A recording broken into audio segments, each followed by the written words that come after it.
All right, so explain the importance of the Nuremberg and Tokyo war trials. Why did the Allied powers display these hearings for the world to see after World War II? There you go. So, yeah, we didn't get to talk about the Holocaust too much today. We're going to focus on that. And obviously, they go a part of the Nuremberg trials for these German officials and really what they have to answer after this conflict. And we talked about this yesterday, so I'll give you time to work on your bell ringer.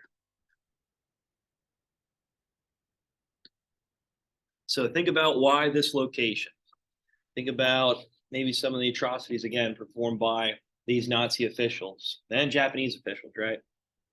And mention what happened, why they displayed all this evidence, why they had a court hearing for these members, why didn't they just go in and I don't know, kill them? There you go.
All right, so why Nuremberg? So after the war, why did the Allied powers decide to have these trials at Nuremberg? What was the reason for it? Paul? There's two reasons. One, it was one of the more intact cities in Germany, All right, good. and the other one, before Hitler committed suicide, he had a lot of rallies, lots of rallies. All right, good job. Good, good. So with all the Allied bombing over Germany throughout the war, well, a lot of the cities were destroyed. Nuremberg wasn't really that destroyed from a lot of these Allied bombings. So why not have it there? And at the same time, why not have it at a place where the Nazi ideology kind of started? Right, with all these rallies that you're mentioning and talking about, with these parades, right, with the Nazi ideology, well, why not try to end it where this thing began? So it's kind of symbolic, right? For the trials, why did they just go in and kill these Nazi officials? Why did they put them to trial? What was the reason for this? Connor? Because they wanted to show the world that they had some semblance. They didn't want to just go in there and look just like Nazis did everyone else and just kill a bunch of people. Awesome, good job, right? So when it comes to creating a new civilized culture, world, right? You want to try to show a little bit more of a face, right? And you don't want to try to look exactly like what these dictators did throughout their reign. So yeah, set a trial out, okay, where they have a lawyer presenting for them, and I guess you could say fighting for their innocence when obviously that wasn't going to really happen with all the evidence that was presented. So yeah, when it comes to the, obviously the war itself, starting this war and conflict against these neutral nations, these countries that weren't really a part of this conflict at all, right? These peaceful nations, even before World War II, and these acts against civilian populations. Obviously, the Holocaust, which we're going to talk more about today. Okay, so these German officials really didn't have a leg to stand on, but they wanted to go through the process, this judicial system here that the Allied powers kind of came up with. So who was presenting this? Who was there when it came to overseeing this judicial system process here? What powers? Obviously, the Allied powers. What countries part of it? But what? France, Britain, USSR. Yeah, good job. So the four main forces here. So France, United States, right? Great Britain, Soviet Union, they're the ones deciding on the matter. And you got to think too, their judicial systems are a little different. So they had to come up with some sort of agreement, okay, and how they're going to proceed with the hearings. All right, so the evidence was displayed for the whole world to see, okay? And as this was presented, it just goes to show that, yeah, they committed these horrible, horrible actions. Okay, and throughout this war and even before the conflict. So with that, a lot of these German officials were killed by hanging. Okay, and kind of went to the line of, again, showing that evidence, showing that we want to try to make sure we can solve these issues and make sure that these issues don't happen again. Fortunately, yeah, they happen again, and that the international, well, a lot of these countries around the world can come together to try to solve a lot of these problems to make sure that they're not repeated. Well, that's good, right? We'll try to make sure that this doesn't happen. So the United Nations, which I'm going to add that term here today. Okay, so the United Nations is formed right after World War II. And I guess you'd say the predecessor of that was the League of Nations. Okay, we talked about that, how it didn't work out. But now all of a sudden, well, we want to try to prevent another conflict like this from occurring. So the whole world needs to be on the same page. They need to have representatives to talk and discuss about certain matters. So a war like this won't break out. All right, so the Tokyo War trials, very similar, right? Very similar. So they try to mimic what was going on in Nuremberg, okay? And a lot of these Japanese officials, again, a lot of the brutality that they placed on these lands that they took over throughout the Southeast Asia and the Pacific Islands, especially with China, right? How many civilian populations all throughout, okay, Asia from the Japanese movements. Yeah, let's. All right, so with that, okay, Hideki Tojo was kind of the main guy there from the Japanese that see within these trials, and yes, he was trialed and killed. There is a video out there. I don't know if you guys got to see it. You get to see it, Paul? Yeah. So as they're reading off some of the harms that he did, brutality, right, as his leadership was made through this imperial Japan, right, as that time before World War II and during the war, there was when they're reading off some of the accusations that he had. Okay, there's a man behind him slaps him in the back of the head. So I don't know, it kind of sticks out. Makes it like, what? Can't believe this occurred. This happened. Chris. After basically defining what wartime was, in the Nuremberg and Tokyo trials, why did they have the Stalin trials? Stalin also You're right, right? They should have, right? Well, in World War II, the Nazis were painted the enemy here, obviously, Japan. And yeah, I guess you could say that Stalin wasn't much better with all the deaths that occurred under his leadership. Which after World War XII, more towards the 1950s, once Stalin dies, the Soviet Union actually goes through a process of de-Stalinization, kind of like denazification that we talked about. They try to take his name from a lot of these key cities and locations, take down statues that were created for him, and to try to break away from his brutal regime. So I guess it kind of goes through that, but when you're a leader, the victors, it's one of those things where I guess he's safe, right? But anyway, is there any questions on the Nuremberg trials, Tokyo War trials? Again, after World War One, well, obviously there was another war. So the League of Nations and the way they ended that, it wasn't the right way. So with the Treaty of Versailles, obviously. Now with World War II, we want to try to answer these questions here, make sure that we have a better world leading out of this conflict, which the start of the Cold War already happens before the war ends. Is it better? I don't know. Now the fear of nuclear warfare is out there. Oh no, it's not the greatest, right? But still better than a conflict like this from being created. All right, so I'm going to put United Nations down here. And this is the last year terms. All right, finally. Big chapter. You got United Nations, Holocaust, genocide, concentration camps.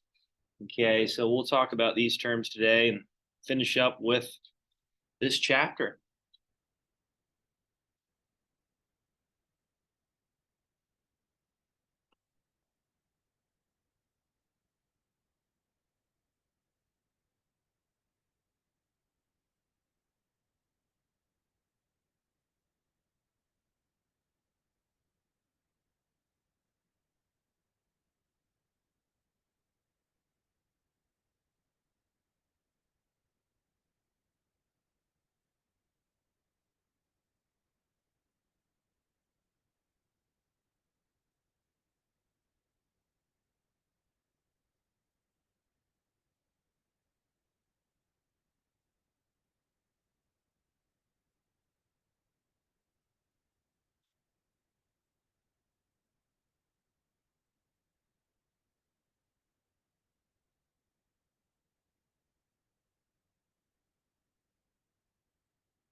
All right, United Nations. We just talked a little bit about this. So this was created right after World War II. And yeah, it's very similar to what the League of Nations were, but this time we're getting more cooperation. Still around today. Right? And the idea is to try to keep peace, stability for the world. Okay.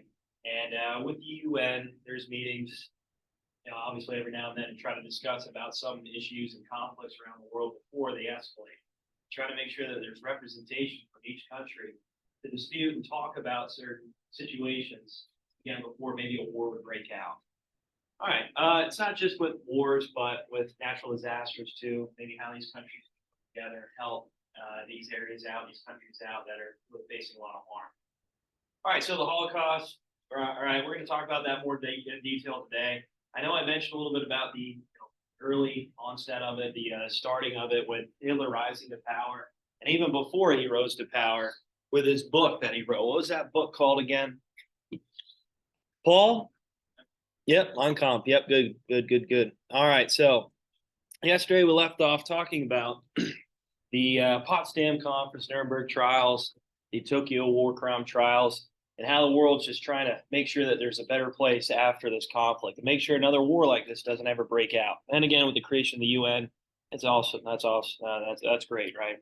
So the results of the war, yeah, unfortunately, right? We didn't get to talk about it too much in detail, but I want to focus on it now.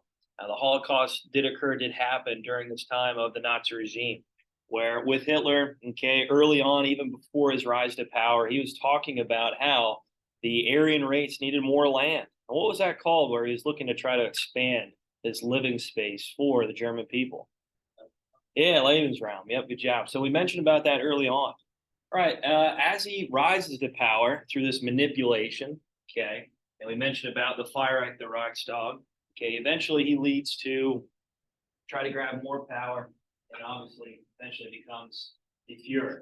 Right? As once he was the chancellor, okay, and then the Fuhrer after this fire at the Reichstag, through blame, right, through fear, right, through different types of tactics to gain this control in Germany. All right, what were those laws that he set out early on? His leadership. What are those laws called? Just so happens we just talked about the trials here now. Go ahead, Chris. The Nuremberg laws. Good. What did they do again? What did the Nuremberg laws do? Another YouTube guy. I appreciate it. Thanks, Paul. Thanks, Connor. Oh, now. Alana? The Nuremberg laws? Are you serious? Awesome. Yeah, good job, right? So when it came to citizenship, forget about it, right? It was taken away, right? It forbade any type of relationships between Jewish people and German citizens. When it came to marriages, nope, can't have that. When it came to just walking around on the streets, or if you had a business, obviously a home in Germany, you had to display the Star of David, either on your jacket, right, in your window of your business, your restaurant, if you're a Jewish person, or in your home. Display that you are the enemy, right? The display that you are the undesirable, like he described, right, in his words and his talks and his speeches all across Germany as he's become the Fuhrer, even before his rise to power. So with these Nuremberg laws, it's a way to try to separate Jews from German citizens. And again, this was early on, right? And when it comes to Hitler Youth Organizations, you guys remember talking about that? Right, how they're literally talking about race science and looking at different types of propaganda pieces, obviously stereotypes and falsehoods of many races to try to separate themselves as viewing as Aryan compared to these other races and ethnicities.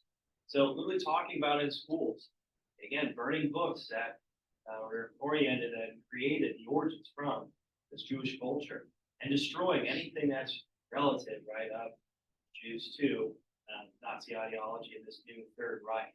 So you can just see how, well, things are just shifting early on in Hitler's rule. All right, what about Crystal Knock? What was that? Crystal Knock. Thanks, guys. Appreciate it. Someone else here. Thanks, Oz. Someone else. Crystal Knock. What was it?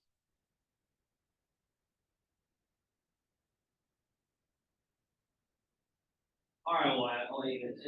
Like the name of breaking all the windows and stuff, that's where the name of the Crystal Knock came from. We were talking about this burning all the Jewish buildings and stuff like that, just destroying all the property.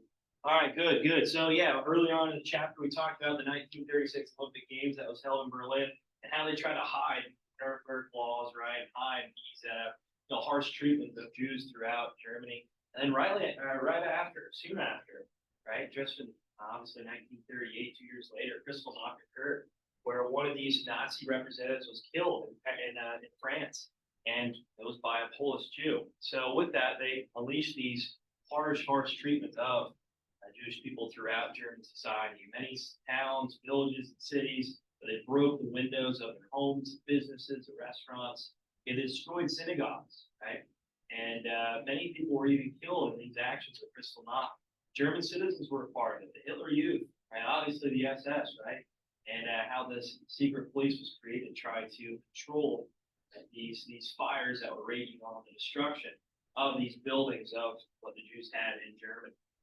Okay. What else did they destroy? They try to get rid of their history, their lineage back to German towns and cities, villages. What else did they destroy? Go ahead, Parker. Cemetery. Yeah, so they destroyed tombstones to make sure that there's no history linked back for these Jewish people to these cities and towns. It was brutal. And already we can see the start of where these the Jews would be rounded up out of these cities and taken to these concentration camps. All right, so there's many stories out there. Obviously, when it comes to Anne Frank, I'm sure you guys heard of her before, and her story about how they're trying to hide a lot of these Jewish people within many of the homes. So they makeshift areas in the homes that were hidden, maybe underneath the floorboards, in the walls, in the attic, to try to protect these Jewish people that were one-time friends from the Nazis. Okay, so every now and then, you get the Gestapo that would come around and knock on the doors, okay, try to hear and find, right, where these Jewish people might be hidden. And if they were found, well, they're instantly rounded up. And even maybe some of these German citizens that were trying to protect them, they were rounded up and taken to these concentration camps too, as you're acting against Hitler's rule, acting against the Nazi regime. So there's many stories of that. There's many films out there and different types of documentaries that discuss about how they're hiding literally inside, hiding in these homes all throughout Germany.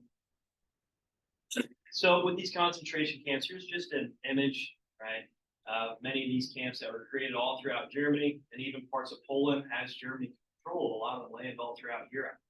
I'm not saying it's just limited to there, but a lot of them were focused more on the eastern side of Germany. But as you can see, they scatter all across the country. That's just crazy to think about. Just unthinkable, really, just how escalated this really got to a point where these camps were created all throughout Europe.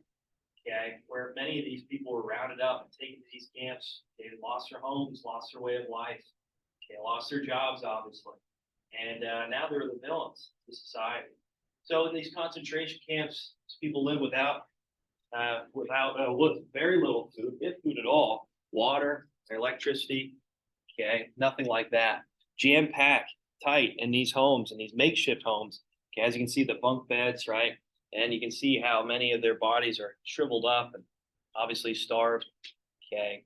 And just the disease, the sickness that would spread all throughout these camps. It was terrible. And again, there's many movies out there that kind of displays just the harsh reality of these concentration camps, like The Devil's Arithmetic. I don't know if you guys ever heard of that one before. This Boy in the Striped Pajamas, that's another one. Obviously, there's many other interpretations of the Holocaust here and talks about it that really just hit on the same lines and how these people were treated. Eventually, towards the war's end, so once the Soviet Union was pushing from the east and the United States and Great Britain were pushing from the west, well, Germany tried to hide these, right? They tried to destroy a lot of these camps. And, well, unfortunately, right, these concentration camps turned from work camps to death camps, where they tried to eliminate as many as possible, placing them into gas chambers, burning them literally in these huge kilns, literally, and trying to get rid of any type of evidence that was left. Obviously, again, as the Soviets and the United States, Great Britain were pushing in, okay, they stumbled across many of these camps. And as they got to them, they just couldn't believe the horror that they were seeing. Okay, a lot of the Nazis were just leaving them go, right? Leaving them as they're trying to they were getting pushed back to Berlin. So this was sad stuff. Okay, there's many reports of U.S. soldiers and even Soviet soldiers as they came across these camps, as they're opening them up, they're giving them food, giving them water. And, well, you got to imagine if you're being starved for that long, for, let's say, I don't know, if they survive the longevity of it, 5, maybe even 10 years at this point, because these concentration camps appeared again once Hitler rose to power. So their stomachs are shrunken down. Okay, and if you give them just the slightest bit of bread, or just let's say a cup of water, that could just be too much for them to intake all at once. And a lot of these Jewish people that were suffering in these concentration camps, their stomachs would literally blow up because it's just too much of a consumption at one time. And at one point, yeah, this food would be nothing. Obviously, a normal person, this food is not a big deal. Right? It's just little scraps, to be honest. But just because their stomachs were so shrunk down, a lot of them died just because the intake pumped. So they had to start rationing what type of food they could give to Jewish people as they're being presented, as they're being saved from these concentration camps. Right? There's many reports too, obviously, the stench, right? Again, the smell, right? There's no showers, obviously. There's no way for them to clean themselves in these camps.